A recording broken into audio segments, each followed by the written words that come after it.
עברנו תהליך עכשיו של 3 חודשים עם דניאל. למדנו המון דברים חדשים שלא היינו מודעים אליהם ולא הכרנו.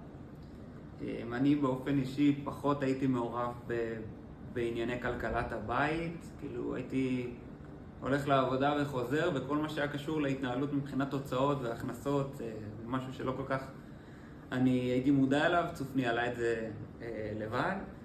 ומאוד רציתי שהוא גם ייקח חלק בזה.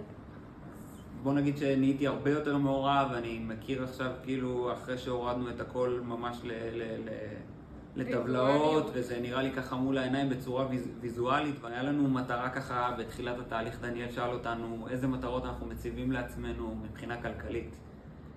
אז היה לנו 2 מטרות מאוד מאוד שאנחנו חולמים עליהן הרבה זמן, אבל לא תמיד מצאנו את הדרך הנכונה של איך להתנהל כלכלית בשביל באמת לצלוח את הדברים האלה. אנחנו מאוד רצינו לפתוח עסק לצוף, עסק עצמאי.